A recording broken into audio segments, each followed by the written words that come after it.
Boa tarde ainda, né? Daqui a pouquinho, boa noite. Estou muito contente de estar aqui com o Rabino, com vocês, e nesse local aqui. Eu, infelizmente, perdi minha tia, 96 anos, tem pouquíssimo tempo. E ela se casou aqui. Então, foi para mim assim uma sinergia, assim, um acontecimento muito forte receber primeiro o convite do Rabino para a gente se reencontrar e depois nesse local. Esse local para mim era isso aqui, né? Era a sinagoga que eu frequentei durante algum tempo e a gente estava conversando sobre isso, como a comunidade judaica se deslocou dessa sinagoga para outros lugares. Aqui ficou um lugar muito mais perto da violência, tudo. E aqui agora a gente está nessa magia aqui, que é um lugar que a gente precisa contar a todo mundo para visitar, não é?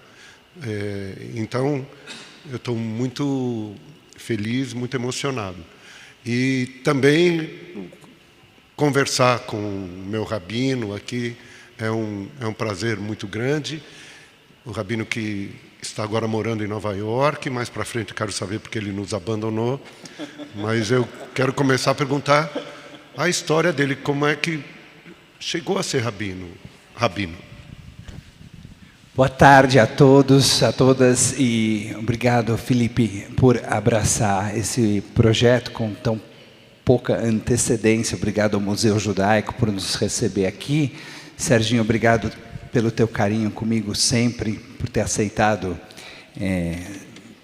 me entrevistar nessa conversa, nesse bate-papo. Não poderia ter entrevistador mais carismático e por quem eu nutro tantos sentimentos positivos desde muito cedo, desde o programa Livre, Dá um Tempo e Volta Já, que eu assistia não só na televisão, quando eu podia eu ia para o auditório diversas vezes te assisti, e você sempre tinha oportunidade, você aproveitava para ensinar, não só entreter, mas também ensinar. E eu aprendi muita coisa, inclusive português. Eu lembro que você uma vez pegou no pé de alguém que fez uma pergunta errada e falou da diferença de pousar para uma foto e não pousar, que quem pousa é avião. E isso me marcou de tal maneira que eu nunca mais esqueci. Então, se eu fui bem na redação do vestibular, isso tem tudo a ver com te assistir, ou a diferença entre soar e suar, que a pessoa não soa, quem soa é sino, a pessoa sua. Você fazia questão sempre de enfatizar as nuances da nossa complexa língua portuguesa, complexa e bonita. Então, estou muito feliz de estar aqui, que seja esse papo uma homenagem à tua tia, que a alma dela permaneça conectada à corrente da vida eterna. A história de como eu me tornei rabino, Serginho, conhecida por parte das pessoas que está aqui, tem tudo a ver com o fato de eu ter crescido na CIP desde pequeno, acompanhando meus avós nos serviços religiosos, no Shabbat, nas grandes festas, no Cine Majestic. E eu fiz o meu bar mitzvah foi feito pelo Rabino Sobel, por quem eu sei você nutre também um carinho muito especial. E aí, quando eu terminei o meu bar mitzvah aos 13 anos, logo em seguida comecei a trabalhar como assistente do meu professor de bar mitzvah, que foi o professor Nelson Rosenchan, todo mundo que está aqui o conhece também. E aí eu ajudava os jovens a colocarem o tefilim, a estudarem as rezas, a paraxá, mas eu era uma espécie de boy também. Eu ia para o professor Nelson até o banco, depositar cheque, tirar xerox, etc. E aí isso, desde os 15 até os 17 anos, quando apareceu uma dupla, irmãos gêmeos, os pais me procuraram e falaram: será que você poderia assumir e ser o professor de bar mitzvah deles? E aí eu fui conversar com o professor Nelson falou: claro, você já está pronto, está preparado, vai em frente, e apoiou que eu fizesse aquele início de caminho solo. E no mesmo ano, aos 17 anos, eu recebi um convite da Hebraica pela primeira vez para conduzir um serviço de grandes festas, de Rosh Hashanah e Yom Kippur. Na época, o presidente da Hebraica era o Marcos Arbeitman, e ele me perguntou: você sabe conduzir um serviço de grandes festas? E eu disse sim. Não tinha a mínima ideia de como se fazia aquilo, mas eu tinha muita vontade de fazer. Eu já fazia serviços menores de Shabbat, Seder de Pesach, da Vitzu. Eles adoravam que era alguém tão jovem, que tinha um interesse pelo judaísmo e que fazia os serviços religiosos.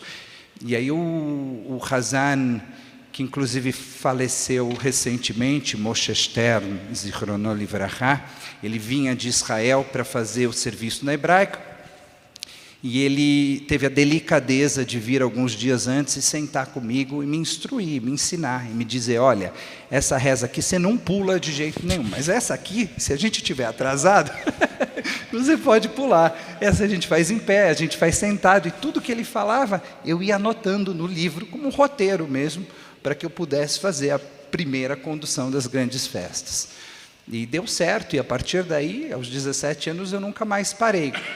Cresceram meus alunos de Bar Mitzvah. Eu cheguei uma época a ter 60 alunos de Bar Mitzvah particulares, individuais, que eu ensinava em pequenos grupos. E condução dos serviços das grandes festas. Primeiro na Hebraica, depois no Colégio Renascença e, finalmente, na CIP. E aí, mas eu queria ser advogado. Tudo aquilo era um grande hobby, uma grande diversão. Era uma forma de ganhar um dinheiro. Me ajudou a comprar meu primeiro carro. Consegui comprar o meu primeiro carro com as aulas de Bar Mitzvah. Foi parcelado, peguei o dinheiro do banco emprestado, fui pagando o primeiro carro. Mas eu acreditava que ia ser advogado. Sempre quis ser advogado. Adorava filmes de tribunal, ainda gosto até hoje. Entrei na faculdade de Direito.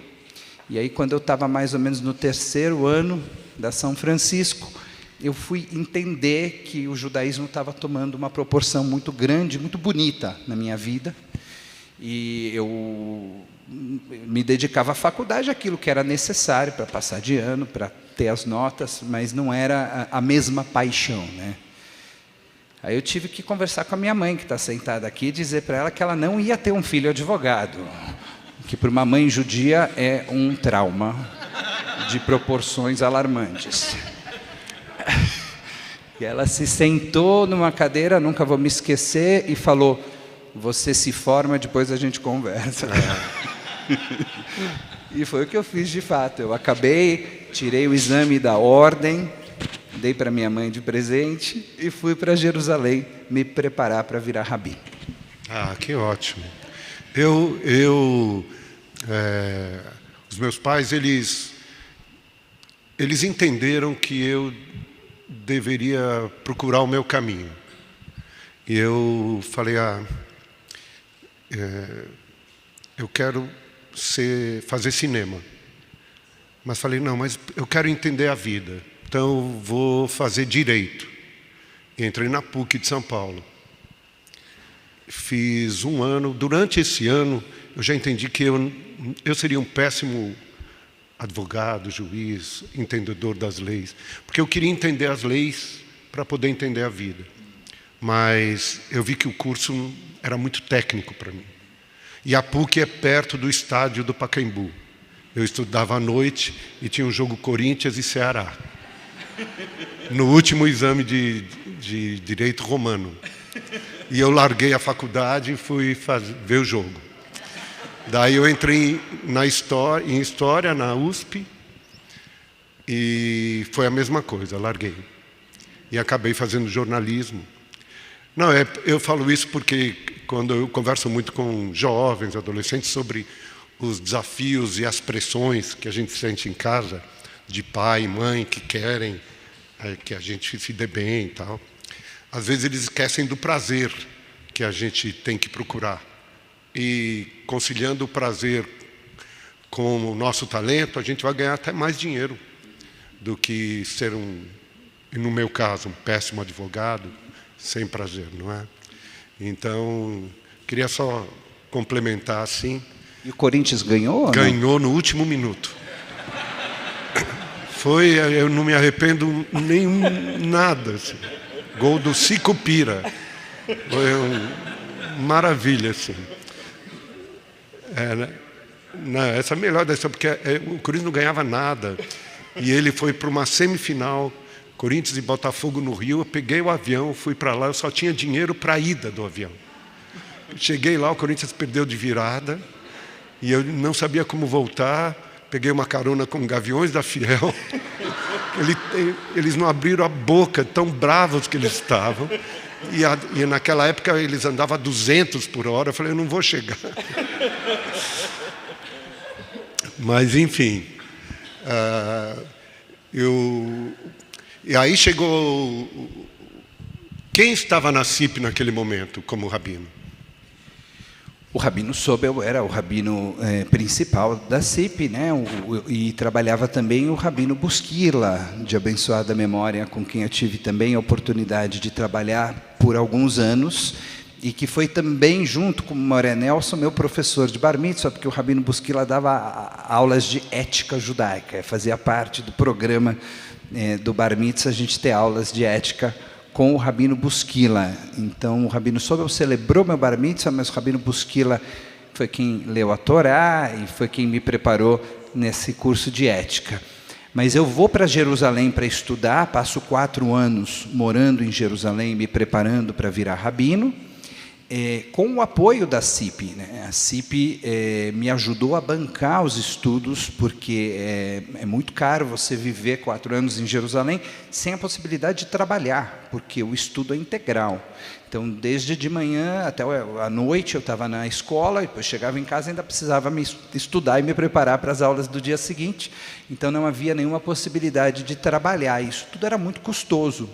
E, na época, a CIP conseguiu, com algumas famílias da própria comunidade, o apoio financeiro para que isso se concretizasse. Então, eu vou para Jerusalém sabendo que depois eu vou voltar para trabalhar na CIP. Então, durante esses 4 anos de vida em Jerusalém, eu voltava algumas vezes por ano para a CIP, para manter esse vínculo, sempre nas grandes festas, normalmente vinha também para Pessach, participava das colônias de férias, dos acampamentos, junto à juventude, como essa maneira de manter o vínculo. Então, o Rabino Sobel e o Rabino Busquila, que na época estavam na CIP, quando eu volto para trabalhar junto com eles dois. Eu queria que você falasse um pouco de que Jerusalém era essa, que anos foram esses, porque hoje a gente vê, hoje nós temos mais informação direta, né, em função da internet e tudo, a gente sabe tudo o que acontece no mundo. Mas eu queria saber como era estudar com os judeus mais ortodoxos, se já tinha assim uma feição da questão política em Israel, que hoje está, assim, como muitas partes do mundo, muito dividida, não é? Se você já sentia isso ou nada? Assim. Sentia, porque eu morei em Jerusalém de 2001 a 2005. Então, a gente está falando dos anos da segunda intifada. Então, eram anos em que havia muitos ataques terroristas, com uma frequência muito grande. Eu tive que, na época, inclusive, fazer um acordo com a minha família aqui, de que eu não andaria de ônibus, porque a quantidade de ônibus que foram alvo de ataques era muito grande, e a minha família aqui não podia viver com a dúvida se eu estava naquele ônibus ou não estava naquele ônibus. Então, foram 4 anos sem andar de ônibus, eu não tinha carro, então eu andei a pé, conheci aquela cidade de maneira maravilhosa. Quando não tinha jeito, pegava um táxi, mas pouco, porque era caro. Então, eram anos desafiadores. E depois, durante a guerra do Iraque, teve um período em que a gente tinha que andar com máscaras embaixo do braço, em caso de ataque químico, né? A gente teria que vestir aquelas máscaras. Então, eu cheguei a ir para a escola com a máscara embaixo do braço, a gente levava, era um kit que era obrigatório caminhar com ele, que tinha máscara, e tinha uma injeção que você tinha que se aplicar em caso de guerra química, caso de guerra biológica. Você teria que se aplicar a injeção. Então, um período tenso, um período complicado. Mas o que me fascinava em Jerusalém, e me fascina até hoje, é justamente esse convívio entre os diferentes, que existe naquela cidade. Tem uma população árabe muito grande na cidade de Jerusalém, uma população ultra-ortodoxa, né, uma população judaica mais liberal. O meu seminário era um seminário da linha conservador, que seria uma das linhas liberais do judaísmo, e judeus seculares e laicos, todos convivendo na mesma cidade, cristãos, armênios. Então isso é fascinante, e esse é um dos motivos que eu escolhi estudar em Jerusalém. Poderia ter ido para Nova York, ou para Los Angeles, ou para Buenos Aires, mas Jerusalém tinha esse fascínio do convívio. E você citou o judaísmo ortodoxo. Eu tive a oportunidade de participar de um projeto, uma vez por mês, juntava futuros rabinos da linha ortodoxa, da linha conservadora, da linha reformista e da linha secular, porque existe isso também, existe rabino secular em Israel. E nós sentávamos uma vez por mês para estudar juntos. Cada vez um de nós dava aula. E a ideia, esse era um projeto bancado por um doador norte-americano, de que se os estudantes de rabinato tivessem a capacidade de sentar em torno da mesma mesa e estudar com respeito, né, talvez um dia as relações fossem relações mais amigáveis, mais fraternas, mais positivas, né? Infelizmente esse dia ainda não chegou, mas acho que projetos como esse precisam ser estimulados, o diálogo intra-religioso, né? Não só o diálogo para fora, mas o diálogo para dentro, entre os diferentes. E hoje a gente vive uma situação de polarização na sociedade israelense bastante preocupante. Bom, daí você voltou para cá, e aí eu quero que você faça o trajeto desse caminho até chegar ao rabinato. Aí eu voltei como coroinha, né, da CIP.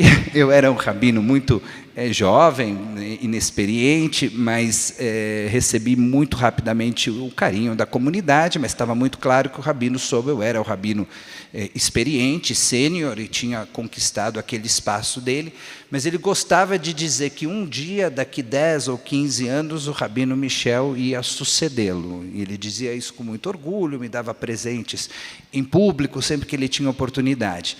E pelas circunstâncias, os 10, 15 anos acabaram virando 10, 15 meses, e o rabino Sobel saiu nas circunstâncias trágicas que todo mundo conhece, e eu tive que assumir, com 30 anos de idade, o rabinato da Congregação Israelita Paulista, com muito medo, muito medo. Foi uma situação e numa circunstância muito trágica, muito difícil, né? Uma transição muito difícil.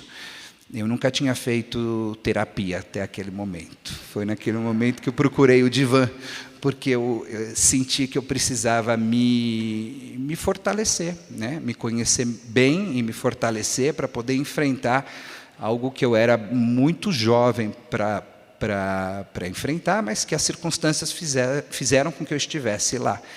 E eu sou muito grato a essa comunidade que confiou em mim, que acreditou em mim. Acho que, aos poucos, essa confiança foi só crescendo e se fortalecendo.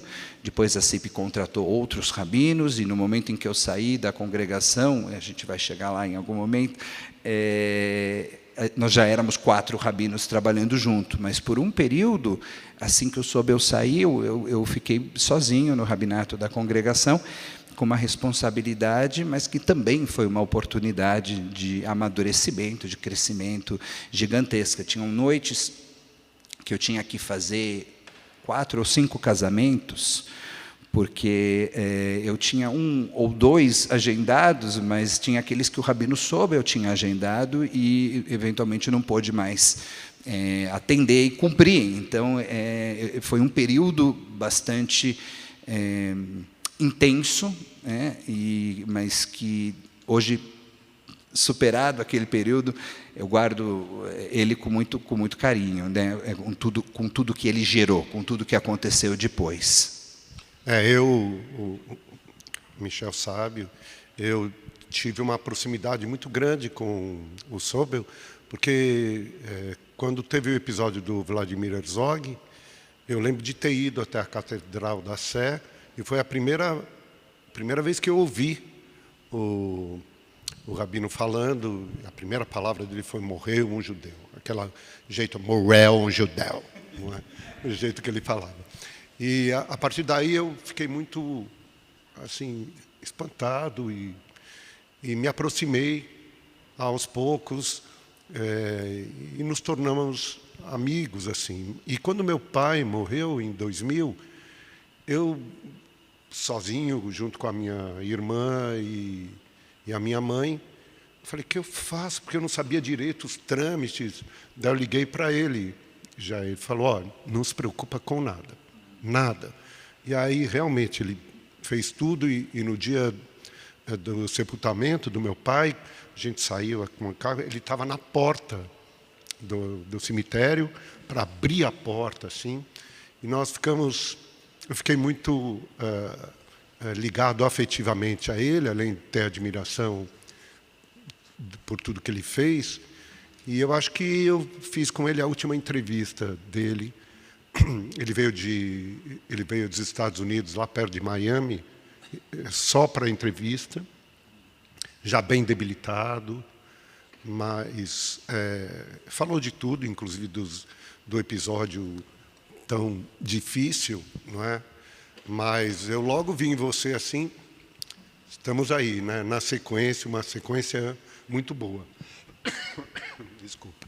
Uma coisa que eu vi com ele, sempre desde o meu bar mitzvah, tudo, é como os líderes das igrejas, ou no caso os padres, mas muito o rabino, têm que lidar com o nascimento e com a morte. Não é? O nascimento no judaísmo e todos os ritos, eles são todos cantados. E isso é muito impressionante na nossa religião. Tudo tem cântico. O cântico da alegria quando nasce e o cântico do sepultamento, ele é de cortar o coração, mas ele é feito pelas mesmas pessoas. E eu queria então saber um pouco disso. Como foi para você entrar nessa questão da alegria no nascimento, né, no bar mitzvah e depois na morte? Como encarar essas duas, que para mim é uma tarefa de poucos, essa. É realmente uma montanha-russa de sentimentos e às vezes é tudo isso no mesmo dia, né? Porque você sai de uma cerimônia e vai para outra. Eventualmente você sai de um bris, de uma circuncisão que aconteceu às 9 horas da manhã e precisa ir até o cemitério para fazer um sepultamento. Depois, na parte da tarde, tem um noivado ou um divórcio judaico, um get, e à noite vai para um casamento. E tudo isso pode acontecer no mesmo dia e acontece com alguma frequência no mesmo dia. Eu acho que o desafio, Serginho, é a gente buscar uma maneira de estar presente, de forma integral, né? E mostrar para aquela família que naquele momento, para você, rabino, aquilo que está acontecendo lá é a coisa mais importante que existe no mundo, e de fato é. Né? Demonstrar essa presença, independentemente do que aconteceu 2, 3 horas atrás, ou do que vai acontecer daqui 2, 3 horas, aquele tempo que você está com aquela família é o tempo mais importante do mundo. Mas, ao mesmo tempo, não dá para você ficar de luto cada vez que você faz um enterro como um profissional, como um rabino, porque você não vive, é uma carga emocional pesada demais. Então, existe alguma dose de distanciamento necessária e saudável, né? Que permite, por exemplo, que o cirurgião faça a cirurgia, e que permite que, por exemplo, que o rabino atue como um rabino. Então, há uma presença muito grande e muito intensa, mas há alguma distância que é saudável, que permite que você seja o profissional e seja o orientador e seja o mestre no momento em que as pessoas à tua frente estão muito perdidas, seja por uma tristeza muito intensa ou por uma alegria muito intensa, né? Então, falar para os noivos, olha, não se preocupem, eu vou dizer para vocês tudo que vai precisar acontecer embaixo da roupa. Vocês não precisam se preocupar com nada, que eu estou aqui, né? Então, ser essa referência, esse porto seguro, só acontece se você tiver alguma dose de distanciamento da alegria ou da tristeza. E, junto com isso, demonstrar uma presença e uma empatia muito profunda. Perfeito. Agora eu queria que você contasse alguma história de casamento que deu assim relativamente errado. Casamento que deu relativamente errado. Eu não vou falar das tristezas. No dia ou no dia seguinte? Não, tanto faz. Você escolhe. Dia seguinte já não é com você, eu acredito. Porque tem história de casamento que deu errado no dia seguinte, infelizmente, também. Mas durante a cerimônia, o que é mais comum é a emoção ser tão grande e tão intensa que os noivos ou os familiares lá não dão conta e gente desmaiar durante a cerimônia é comum, acontece bastante. Nunca vi, mas a gente precisa trazer uma cadeira, a gente precisa trazer água e etc. Isso acontece porque realmente é uma expectativa e é uma emoção muito grande. Eu me lembro de uma situação na CIP, de uma circuncisão, que a gente ia realizar, e estava o Moela, e estavam os pais, e estavam os convidados, e estava todo mundo. E a mãe, no instinto materno muito forte, muito poderoso, muito primitivo, ela pegou a criança embaixo do braço e levou embora. Incrível. E a circuncisão não aconteceu. Não aconteceu. Não aconteceu naquele dia, depois eu soube que ela sim aconteceu, mas é isso, tinha buffet, tinha comida, tinha tudo, estava tudo, era uma circuncisão grande, uma cerimônia grande. E eu tive que ir na frente, as pessoas já estavam sentadas na sinagoga, esperando, ia ser na sinagoga grande lá da CIP, e atrás ia ter uma recepção. E eu tive que ir lá na frente, falar para todo mundo, falar, obrigado vocês terem vindo nessa manhã para participar. Você estava lá, Moisés? Você se lembra? Você se lembra? Obrigado por estarem aqui, vieram participar e tal. Eu quero contar uma coisa para vocês. A recepção vai começar agora. Diretamente. Eu li que existe uma discussão hoje sobre a circuncisão. Não é? Enfim, do seu ponto de vista, vamos chamar assim, médico, existe só coisas favoráveis. Mas hoje se discute o sofrimento, discute muita coisa. Eu queria saber se chegou isso a você, ou você só observou que existe essa movimentação. Não, chegou sim. E eu acho que todos os debates são importantes, e são saudáveis, eles são bons, né? O judaísmo não é uma religião dogmática, né? Ela é uma religião que acredita no debate, estimula o debate, e eu acho que é absolutamente coerente se perguntar sobre tudo, inclusive sobre o ritual da circuncisão.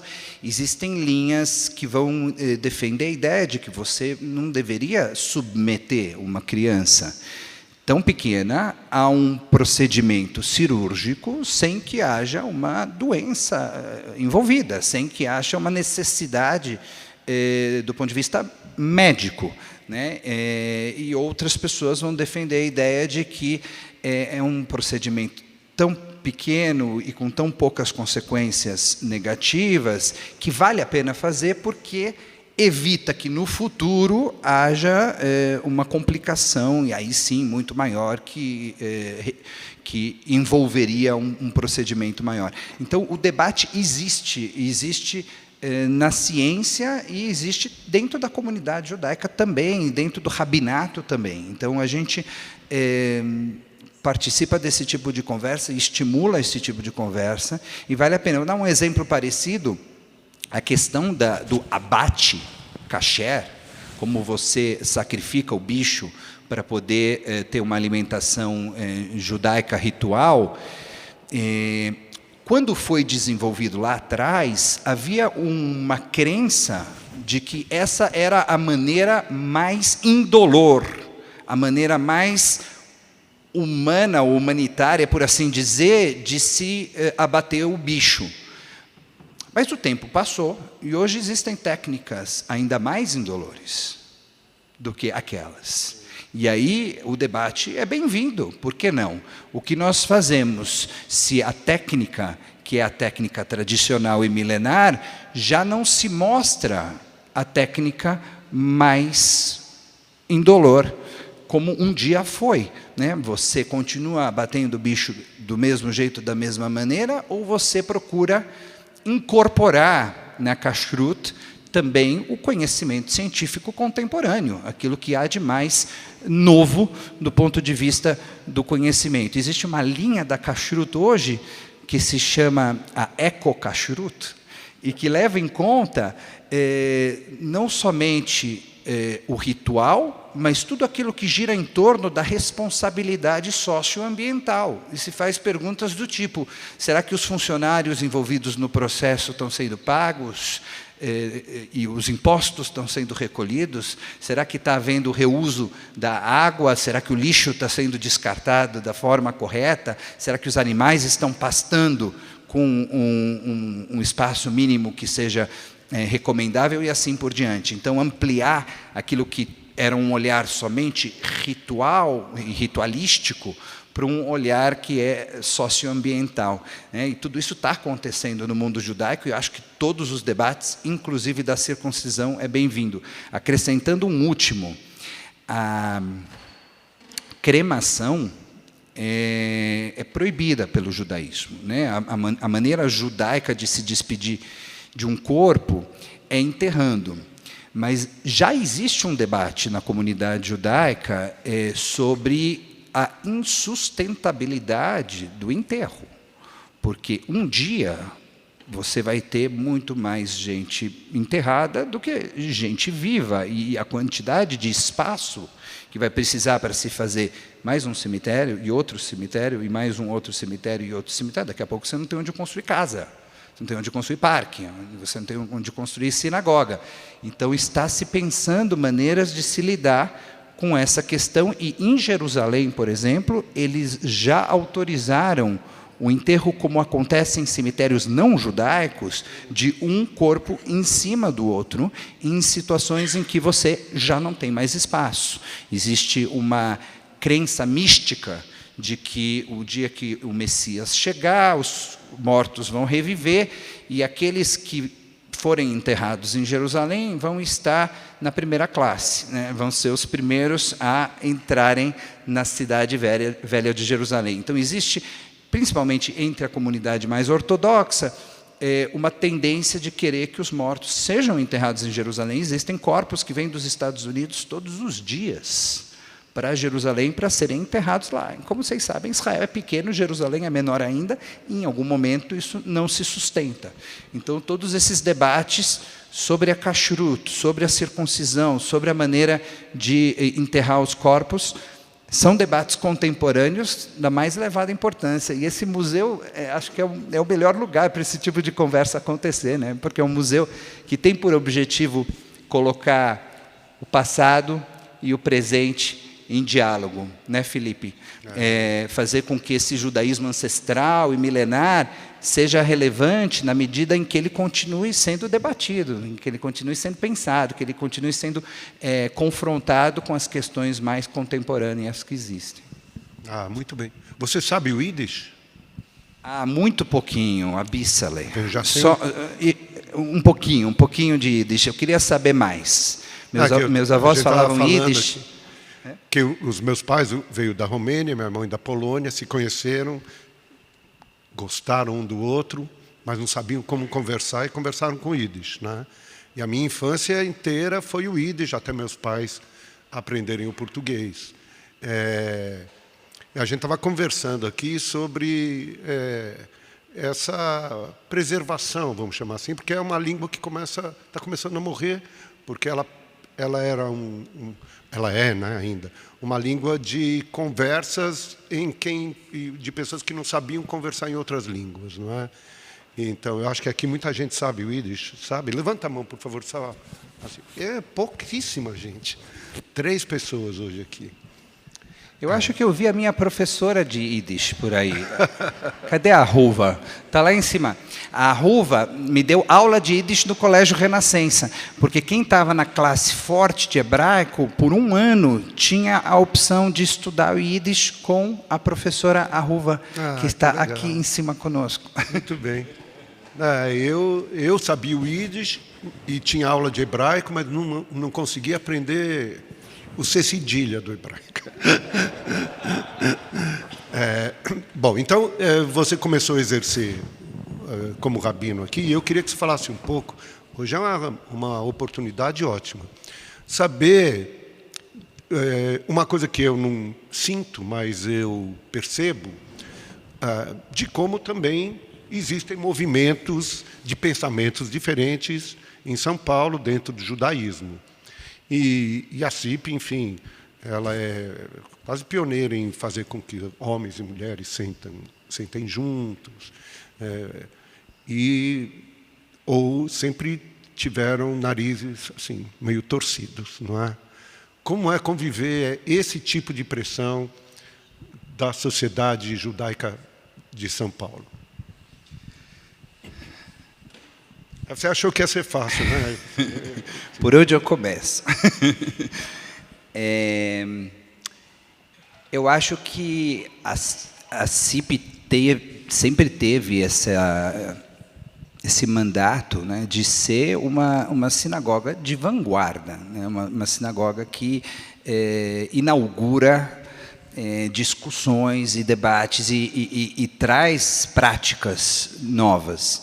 Quando eu voltei de Jerusalém em 2005, a Congregação Israelita Paulista ainda não era igualitária, ela ainda não permitia que homens e mulheres sentassem juntos.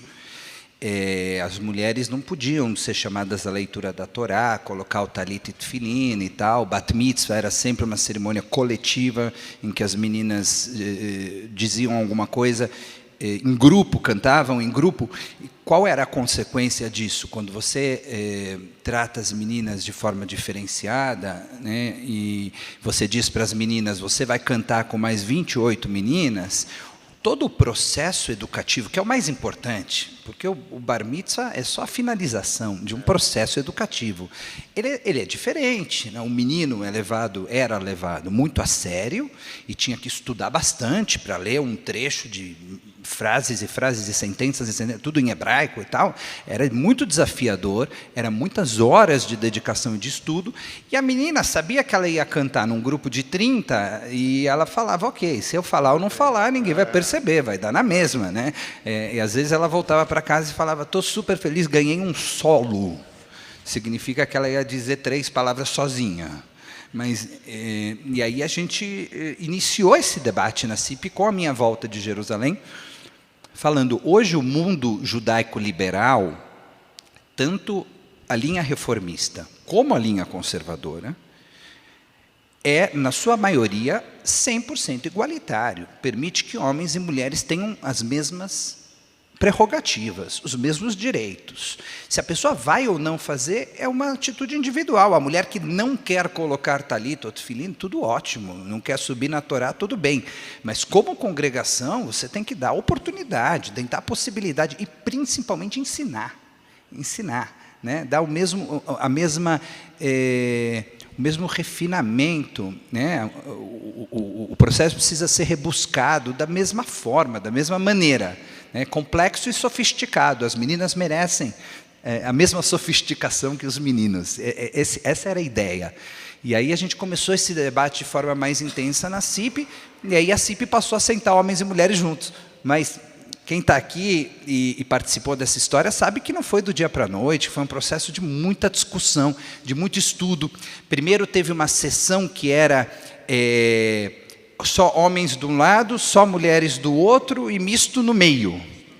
Por anos ficou dessa maneira. E aí as pessoas começaram a votar com as pernas, né? com a atitude, porque cada vez mais a seção masculina e feminina começou a ficar reduzida e o meio começou a se ampliar, porque as pessoas queriam rezar juntas. Imagina o caso da minha mãe. Hoje eu estou trazendo minha mãe aqui isso é bem judaico, com uma frequência.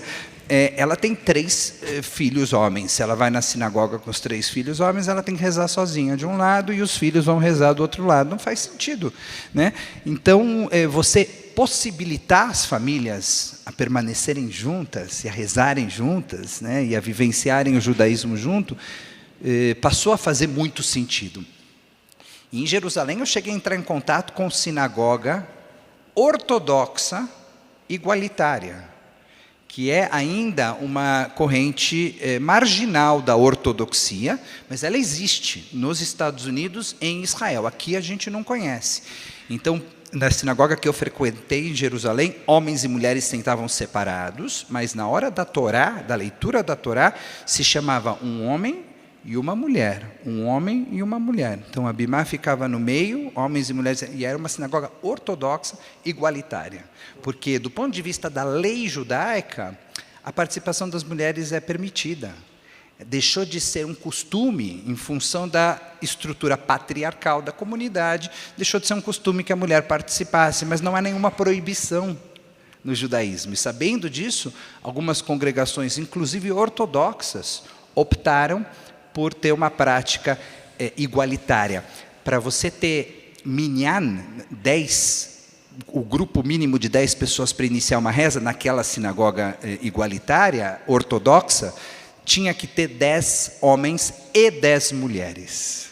Eles só começavam a reza se tivesse, no mínimo, 10 homens e 10 mulheres. Ou seja, se tivesse 150 homens e 9 mulheres, não podia dizer o Kadish naquela congregação, porque eles queriam operar a lei no limite para que ela fosse o mais inclusiva e igualitária possível. Ah, que bonito. O Rabino ficou quanto tempo como rabino? E já vou chegar primeiro a responder, e já vou chegar na pergunta, por que se deixou a gente aqui?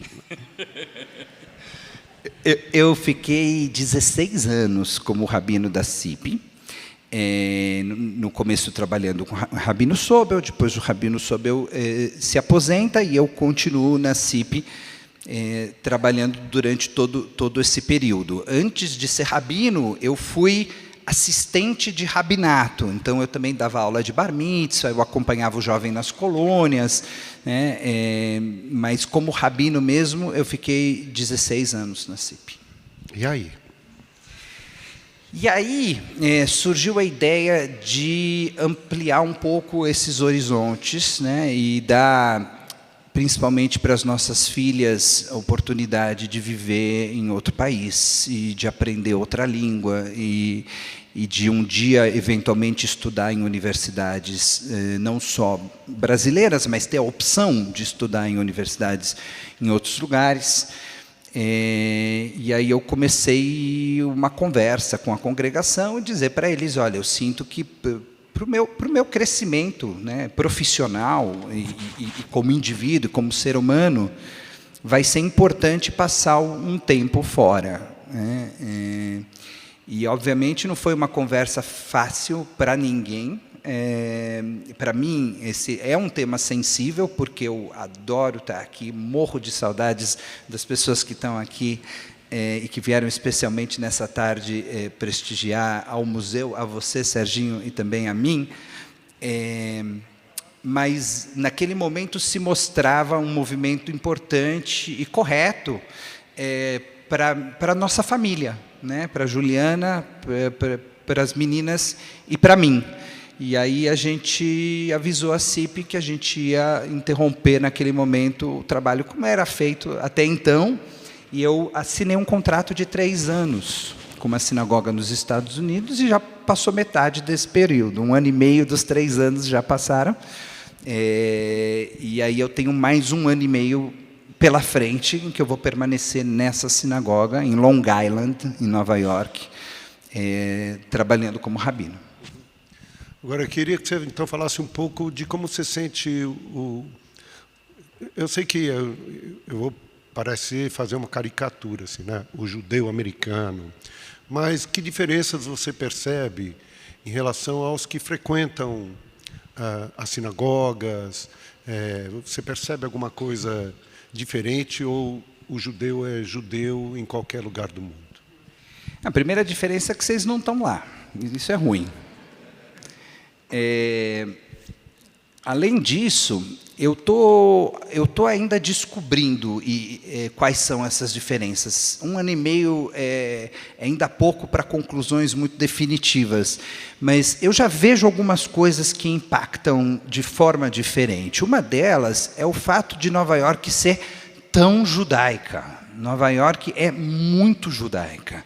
A gente está falando de 1,6 milhões de judeus na cidade de Nova York e 2,2 no estado de Nova York.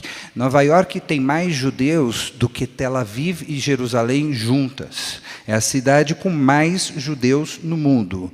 18% da população de Nova York é judaica. Então, o judaísmo está presente de uma maneira muito intensa, muito intensa. A gente assina lá o New York Times e não tem um dia que não tenha diversos artigos judaicos no New York Times. Tamanha importância do judaísmo para aquela cidade. E eu acho que essa centralidade do judaísmo em Nova York traz consequências positivas e negativas para a comunidade judaica. A positiva é que você tem uma oferta de sinagogas e de instituições e de museus e de tudo aquilo que você quiser, e isso tem sido, na minha experiência, muito rico. Eu, de vez em quando, pego um Shabbat off na minha comunidade e vou conhecer outra sinagoga, e vou conhecer outra congregação, mando uma mensagem para um rabino e falo, olha, hoje eu vou rezar com você, vou conhecer a tua sinagoga e tal. Então isso tem sido riquíssimo, né? E isso seria muito mais limitado aqui em São Paulo, porque não existe tantas sinagogas e tantas comunidades e instituições judaicas. Então isso é muito rico, é muito bonito. Por outro lado, eu sinto em alguns momentos que o judeu nova-iorquino, ele sente que ele não precisa necessariamente da sinagoga e do rabino para se sentir judeu, porque o judaísmo está lá, está no ar, né? E aí isso faz com que o desafio de engajamento seja maior do que o que eu senti aqui, né? Eu senti aqui que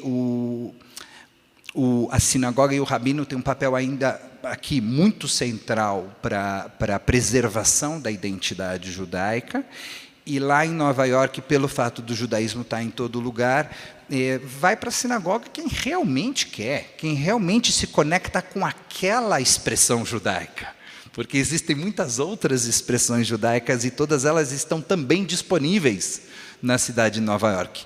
Um fenômeno um pouco parecido com o que acontece em Israel. Israel, um movimento secular, é muito grande. E tem muitos israelenses que nascem, vivem e morrem sem nunca entrar na sinagoga. Muitos israelenses que não faz bar mitzvah, não faz bat mitzvah, mas ele se sente absolutamente judeu, porque o fato dele estar em Israel, viver em Israel, falar hebraico, o calendário judaico impacta o calendário nacional e assim por diante, faz com que o judaísmo esteja muito presente. Eu sinto que algo parecido acontece em Nova York, para o bem e para o mal.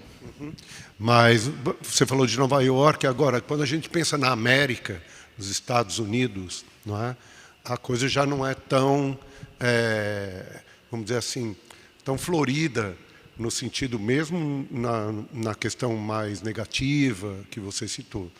Queria saber se você percebe o antissemitismo de alguma maneira, presente não talvez em Nova York, mas no judeu americano, sendo americano.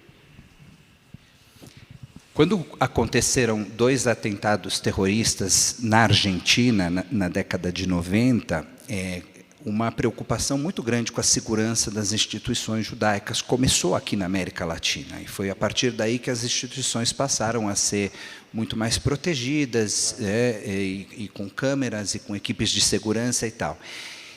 Naquele momento, isso não existia nos Estados Unidos. E eu me lembro de ter passado alguns meses em Nova York, 10 anos atrás, e eu fui visitar uma sinagoga, e o que mais me chamou a atenção é que ninguém me perguntou nada, quem eu era, quem eu não era, se tinha passaporte e tal. Eu entrei e rezei.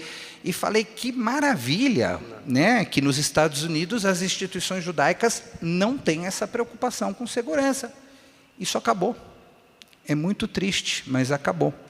Mesmo nos Estados Unidos, em que se acreditava, né, que a segurança das fronteiras, a segurança que o poder público oferece era suficiente, está havendo um movimento das sinagogas terem que começar a contratar segurança privada, a colocar câmeras, subir os muros e assim por diante. Porque, infelizmente, nos últimos anos, houve um crescimento de manifestação xenófoba e também antissemita, né? Houve, como parte desse fenômeno de polarização e de divisão que a sociedade vive, o fanatismo está mostrando a sua face de uma maneira muito, muito negativa, e fazendo com que as instituições judaicas americanas que não tinham essa preocupação, inclusive no seu orçamento, porque é um ônus importante para as instituições judaicas, o ônus de segurança privada.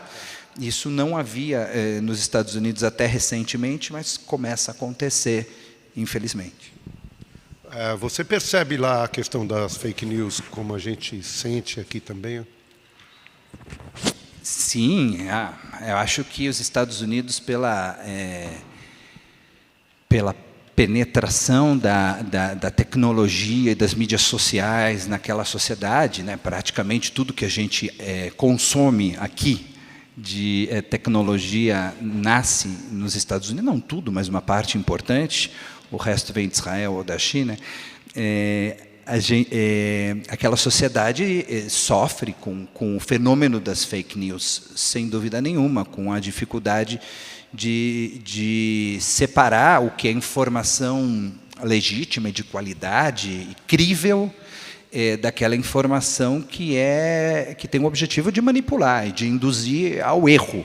E esse é um debate muito presente, e eu acho que ele é um debate global, porque ele nos afeta de uma maneira bastante horizontal. Então, existe essa preocupação, sim, e ela acontece também nos meios judaicos. Se você fizer uma pesquisa sobre judaísmo na internet e não tiver muita certeza de qual é a fonte, de qual é a página, o website que você está lendo, você pode ler informação absolutamente errada. Se você pesquisar a palavra holocausto, você vai receber sites sérios e importantes, como o site deste museu, e você vai receber sites nazistas também na sua pesquisa. Então, mais do que nunca, é importante a gente dar ferramentas para os mais jovens e para nós mesmos de separar uma coisa da outra.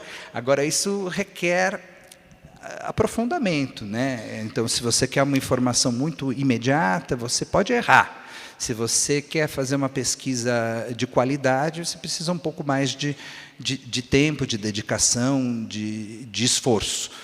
Mas o desafio das fake news, eu acho que ele sempre existiu, né, Serginho? Eu acho que as pessoas mal intencionadas induzem o outro ao erro desde que a humanidade existe. Só que a internet, as mídias sociais potencializaram isso de uma maneira enorme, muito grande, né? Então, hoje você faz isso numa escala muito grande. A negação do Holocausto começou logo depois do fim da Segunda Guerra, né? E não havia mídias sociais. Eu acho que todos nós que nos interessamos pelo mundo temos um olhar mais, os judeus têm um olhar mais com uma lupa em Israel, não é? E isso reflete em várias questões. Para nós, assim, sempre foi uma ilha democrática, uma ilha de criação, ainda, né? Uma ilha de cultura, de ciência. Mas a questão política lá começou também a ter uma polarização muito grande, muito radical, querendo agora interferir no sistema judiciário. Na sua opinião, só uma opinião mesmo, qual seria o papel do resto do mundo, o judeu que não está em Israel, que tipo de olhar deve ter, e qual é a sua opinião sobre o que pode acontecer em Israel? A democracia israelense é uma conquista maravilhosa que orgulha não só judeus, orgulha seres humanos que acreditam no mundo democrático em qualquer parte do planeta. E a maior contribuição que o mundo pode dar é ajudar Israel a ter a sua democracia fortalecida e não aceitar nenhuma diminuição no grau da democracia israelense. Agora, a situação atual, ela é difícil, ela é desafiadora. Existe um certo consenso na sociedade israelense de que o judiciário precisa ser reformado. Precisa haver alguma reforma. O judiciário passou a desempenhar um ativismo muito grande, que, no modelo ideal, não caberia ao judiciário. O judiciário, de forma geral, deveria se manifestar quando provocado. Mas, por conta da ausência de uma Constituição Federal em Israel, Israel não tem Constituição Federal, por conta da confusão que existe entre executivo e legislativo em Israel, porque o que acontece é que o primeiro-ministro, que é o executivo, ele sempre tem a maioria no parlamento, que é o legislativo. E isso faz com que não haja separação entre executivo e legislativo. Então, o único sistema de contrapeso é o do judiciário. E isso fez com que o judiciário tivesse um ativismo muito intenso, ao meu ver, na maior parte das vezes, em benefício de Israel. As decisões do judiciário, na maior parte das vezes, ao meu ver, foram boas para Israel. Mas o judiciário extrapolou a função que lhe caberia num sistema ideal. O problema das atuais reformas é que elas são propostas de uma maneira muito rápida, sem o debate necessário dentro da sociedade. E o primeiro-ministro de Israel hoje tem na sua coalizão pessoas que representam a ultradireita israelense fanática, ultra-ortodoxos, que tem por objetivo cercear a liberdade daqueles que não acreditam no modo de vida judaico ultra-ortodoxo, fazer com que Israel se torne uma espécie de Irã. É o objetivo de alguns desses líderes que hoje fazem parte da coalizão, entre eles o Ben-Gvir. Então, isso é muito preocupante. E a boa notícia é que a sociedade israelense está se manifestando de uma maneira emocionante. As manifestações que estão acontecendo em Israel são uma demonstração da força da democracia israelense, A maneira como a imprensa continua livre, continua podendo dizer aquilo que pensa, a favor ou contra o governo, e as pessoas podem continuar saindo às ruas, e etc. Isso só aponta no sentido de que essa democracia existe, está viva e precisa ser preservada. Muito bem, muito bem. O que vai acontecer daqui a 1 ano e meio? O que vai acontecer daqui a 1 ano e meio com o Corinthians? Com o Corinthians. O Corinthians já está acontecendo. O 1 ano e meio já voltou. Back into the future. Deixa eu contar 2 coisas mais interessantes que aconteceram em Nova York antes de responder tua pergunta.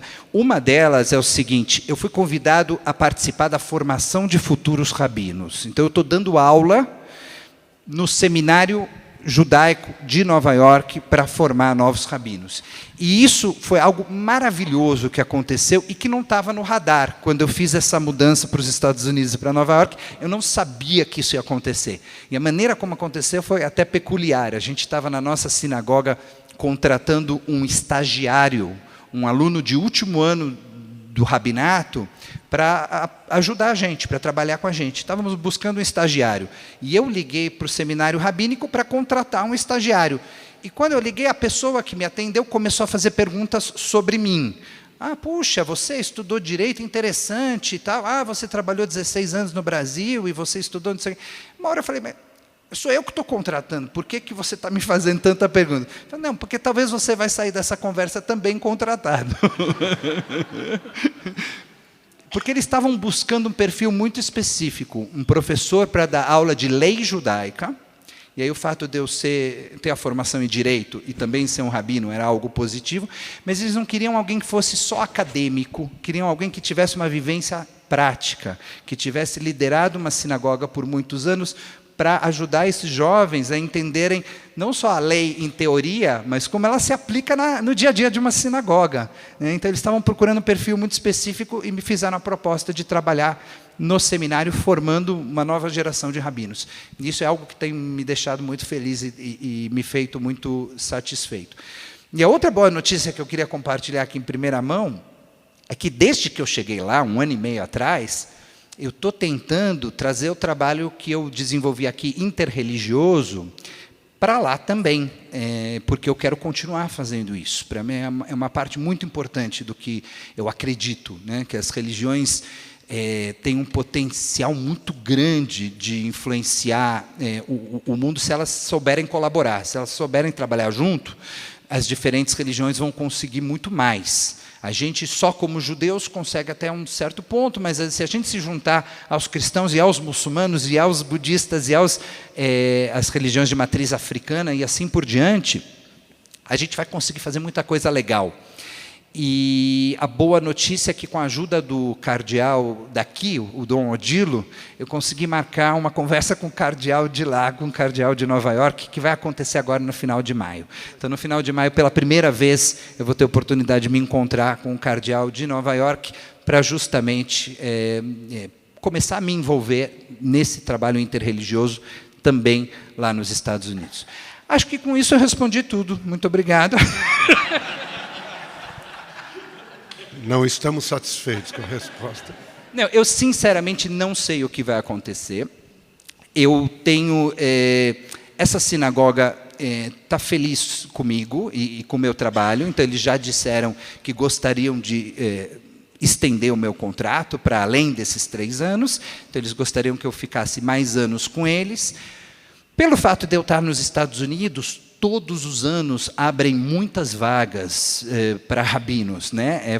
Funciona quase como no mundo empresarial. Existe um website, uma página de internet em que as sinagogas publicam as vagas e os rabinos mandam os seus currículos e passam por entrevistas, e é assim que acontece. E todos os anos abrem oportunidades, então eu quero ficar de olho para ver o que vai acontecer nos Estados Unidos, não só na minha sinagoga, mas nas outras sinagogas nos Estados Unidos, para poder tomar uma decisão em relação ao futuro. Mas isso é um olho, porque o outro olho continua aqui, olhando o que está acontecendo no Brasil, porque eu tenho um carinho enorme pelo Brasil, por São Paulo, pela CIP, e eu me vejo, sem dúvida nenhuma, não sei se amanhã, ou daqui 1 ano e meio, ou daqui 5 anos, mas continuando a dar minha contribuição também para o judaísmo brasileiro, sem dúvida nenhuma.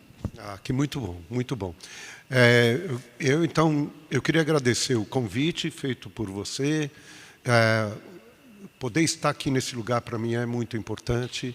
Eu acho que, para todo mundo, esse encontro também é um encontro muito importante. Eu, particularmente, me senti, assim, algumas curiosidades, ainda tem outras, então a gente vai fazer outras vezes, foram satisfeitas, mas eu posso falar, acho que em nome de todo mundo que está aqui, nós sentimos saudades. Saudades da tua presença, da tua palavra, que você seja feliz nos Estados Unidos e que visite a gente com o calento e o coração quentinho que você tem.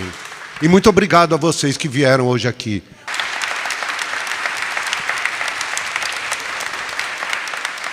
As saudades são absolutamente recíprocas. A minha recomendação, no curto prazo, acompanhe os diálogos de um rabino, que a gente tem feito com uma regularidade. O Jairo está aqui, é ele que me ajuda a fazer a divulgação, o trabalho de comunicação e também a parte técnica. Vocês precisam entrar no canal do YouTube e curtir o canal do YouTube, não é isso? Se inscrever no canal do YouTube. Deixe seu like. Deixe o seu like. Se inscreva no canal do YouTube, porque você vai ser avisado toda vez que tiver uma nova entrevista. E essa conversa que a gente está tendo aqui está sendo filmada, ela não foi transmitida agora ao vivo, mas ela será colocada também no canal. Então ela vai ficar à disposição junto com todas as outras entrevistas que nós fizemos recentemente e vamos fazer. Então, se vocês puderem entrar nesse canal e divulgar o canal também, vai ser muito importante. No curto prazo, é uma solução para a gente se manter em contato. As saudades são recíprocas, vocês podem acreditar nisso. Obrigado. Muito obrigado. Obrigado a todo mundo. Obrigado ao museu, muito.